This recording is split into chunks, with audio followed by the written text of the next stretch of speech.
ഇന്ത്യയുടെ ബാറ്റിംഗ് നിര വൻ ദുരന്തമായി മാറിയപ്പോൾ സൂപ്പർ എയ്റ്റിലെ ആദ്യത്തെ മത്സരത്തിൽ ഇന്ത്യക്ക് 2020 വേൾഡ് കപ്പിന്റെ ചരിത്രത്തിലെ ഏറ്റവും വലിയ തോൽവിയാണ് നേരിടേണ്ടി വന്നത്. ശിവം ദുബെ ഒഴികെയുള്ള ഇന്ത്യയുടെ ബാറ്റർമാരെല്ലാം വൻ പരാജയമായി മാറുകയായിരുന്നു ഈ മത്സരത്തിൽ. ഇന്നത്തെ കളിയിൽ ആദ്യം ബാറ്റ് ചെയ്തത് സൗത്ത് ആഫ്രിക്കയാണ്. 20 ഓവറിൽ 7 വിക്കറ്റ് നഷ്ടത്തിൽ 187 എന്ന വൻ സ്കോർ തന്നെയാണ് അവർ പടുത്തുയർത്തിയത്. ഡേവിഡ് മില്ലറിന്റെ കിഡിലൻ ഇന്നിംഗ്സ് ആണ് അവർക്ക് കരുത്തായത്. 35 പന്തിൽ അദ്ദേഹം 63 റൺസ് എടുത്തപ്പോൾ ഡെവാൾഡ് ബ്രെവിസ 29 പന്തിൽ 45 റൺസ് എടുത്തു.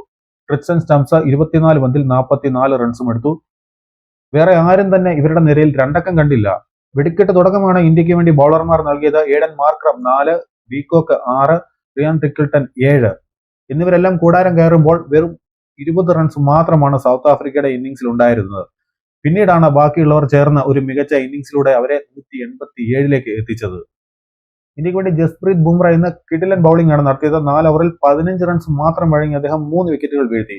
ഹർഷ്ദീപ് 4 ഓവറിൽ 28ന് 2 വിക്കറ്റ് വീഴ്ത്തിയപ്പോൾ വരുൺ ചക്രവർത്തി ധാരാളം റൺസ് വിട്ടുകൊടുത്തു. 4 ഓവറിൽ 47 റൺസ് വിട്ടുകൊടുത്ത് 1 വിക്കറ്റാണ് എടുത്തത്. ശിവം ദുബെ 2 ഓവറിൽ 32 റൺസ് വിട്ടുകൊടുത്ത് 1 വിക്കറ്റ് വീഴ്ത്തി. പാണ്ഡ്യ 4 ഓവറിൽ 45 റൺസ് വിട്ടുകൊടുത്തെങ്കിലും വിക്കറ്റ് ഇല്ല.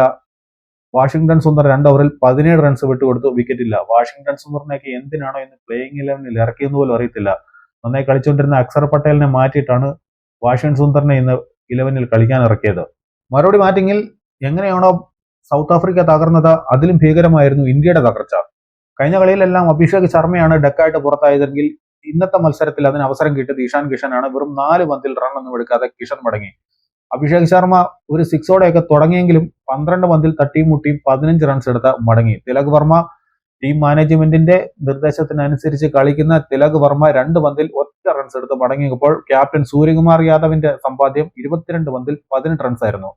വാഷിംഗ്ടൺ സുന്ദർ 11 പന്തിൽ 11 റൺസ് എടുത്ത് മടങ്ങി. ശിവം ദുബെയാണ് ഇന്ത്യയുടെ ഇന്നിംഗ്സ് ഇത്ര വരെയെങ്കിലും എത്തിച്ചത്. 37 പന്തിൽ 42 റൺസോടെ അദ്ദേഹം പുറത്തായി. ഹാർദിക് പാണ്ഡ്യ 17 പന്തിലാണ് 18 റൺസ് എടുത്തത്. റിങ്കു സിംഗ് 2 പന്തിൽ റൺ ഒന്നും എടുക്കാതെ മടങ്ങി. റിങ്കു സിംഗിനെയൊക്കെ എന്തിനാണ് കളിപ്പിക്കുന്നതെന്ന് ഇതുവരെ ആർക്കും മനസ്സിലായിട്ടില്ല. ഹർഷ്ദീപ് സിംഗ് 2 പന്തിൽ 1 റൺസ് എടുത്ത് മടങ്ങിയപ്പോൾ വരുൺ ചക്രവർത്തി 3 പന്തിൽ റണ്ണൊന്നും എടുക്കാതെ പുറത്താകാൻ നിന്നു. ബുംറ നിൽക്കാൻ ഒട്ടും സമയമില്ലാത്തതുപോലെയാണ് വന്നത്. നേരിട്ട് ആദ്യ പന്തിൽ തന്നെ ക്യാച്ച് നൽകി മടങ്ങി. അങ്ങനെ വെറും 18.5 ഓവറിൽ 111 റൺസിന് ഇന്ത്യയുടെ പേരുകെട്ട ബാറ്റർമാരെല്ലാം തിരികെ പോയി. മാർക്കോ ജാൻസനാണ് ഇന്ത്യയെ എറിഞ്ഞു വീഴ്ത്തിയത്. 3.5 ഓവറിൽ 22 റൺസ് വഴങ്ങി 4 വിക്കറ്റ് വീഴ്ത്തിയപ്പോൾ കൂടെ കേശവ് മഹാരാജാവ് ഇന്ത്യയെ കറക്കി വീഴ്ത്തി. 3 ഓവറിൽ 24 റൺസിന് 3 വിക്കറ്റാണ് വീഴ്ത്തിയത്. ഏഡൻ മാർക്രമാണ് അവർക്ക് വേണ്ടി ബൗളിംഗ് ഓപ്പൺ ചെയ്തത്. കിഷാനെ മടക്കി ആ ഒരു വിക്കറ്റ് അദ്ദേഹത്തിനുണ്ട്. കോർബിൻ പോഷ് 3 ഓവറിൽ 12 റൺസിന് 2 വിക്കറ്റ് വീഴ്ത്തി. അങ്ങനെ 2020 ക്രിക്കറ്റിന്റെ ചരിത്രത്തിലെ ഏറ്റവും വലിയ തോൽവി, 76 റൺസിന്റെ തോൽവി സൂപ്പർ 8-ലെ മത്സരത്തിൽ ഇന്ത്യ സൗത്ത് ആഫ്രിക്കയ്ക്കെതിരെ വഴങ്ങിയിരിക്കുകയാണ്.